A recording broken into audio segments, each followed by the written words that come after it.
Hi everyone, welcome back to Physics Screencasts. Today what we're talking about is how to do algebra quickly and correctly. If you've ever had problems with getting algebraic equations solved, a lot of times there are just a couple of issues that can cause people trouble, and what we're going to try to do is today talk about both of those. The first rule of algebra, no matter what you do, no matter where you are, is always that you can do anything to an equation as long as you do it to both sides of that equation, and that means every part of both sides of that equation. Most folks, generally, in my experience, are pretty good at remembering that rule. There are two other ones that are a little bit subtle, though, and they're more rules of thumb than they are really rules. I'm a big fan in clearing out fractions. So wherever it's possible to clear out fractions, I always try to write fractions with a clear top and a clear bottom so that I can tell that thing's a fraction and I can tell which is the top and which is the bottom. And the second thing that's a rule of thumb rather than a real rule is just to be comfortable with the idea that it's really okay for the answer to show up on either side of the equation as long as we're doing the first rule and the second rule right.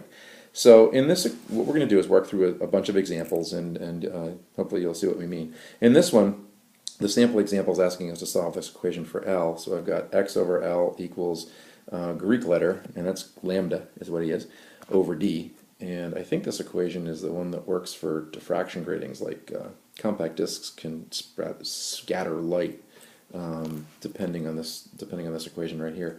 But for us to get L solved, I'm going to jump right in and use my first rule of thumb, which is to get rid of fractions wherever I can first. And you can either think of cross-multiplying, that's okay with me, or if you want to think about multiplying both sides by a common denominator, that works too. Either way, however you slice it, what's going to happen is we're going to end up with x times d equals Greek letter lambda times big letter L.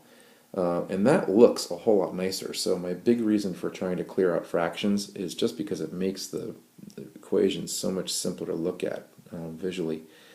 The next thing to do is we're going to revert to rule number one and do whatever we want to both sides of the equation to move L to being by himself.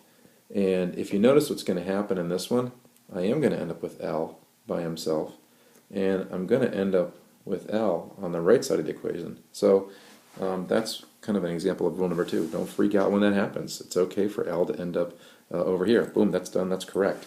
Okay, so we'll take a look at a few more and be on our way. First example from the homework on page A-5 to look at is question number one. This one says just 16 equals k over 11. How to solve for k? Clear fractions. Well, first rule is like clear fractions. That would mean multiplying both sides of the equation by 11. And if I did that, I would end up with 16 times 11 equals k. And I should be comfortable with that because I have k by himself in the top of the equation. So just go ahead and grab a calculator or do this out however you like to do it, and end up with k equals 176. Boom. So done and on our way. Next one we're going to take a look at is question number 4. This one's a little bit different. We've got minus 6 equals n over 2 all minus 10. Now, the good rule of thumb is that we'd like to get the variable, the n, by himself. And if I have subtraction or addition going on, like I have here, that just gets in the way. It clutters up this side of the equation right here. So what I'm going to do is actually add 10 to both sides and see what that does for me. So minus 6 plus 10 gives me 4 equals n over 2. And then I've got something that's a lot like what I had just a second ago. If I cross multiply or multiply both sides by 2, I'm going to end up with something like this, 8 equals n, and I'm happy with that. I'm comfortable with that. That's good, it's correct, and that's that. So one more and we're there. The last question we're going to take a look at today is number 15. from the homework. And in this one, we've got a little bit more going on.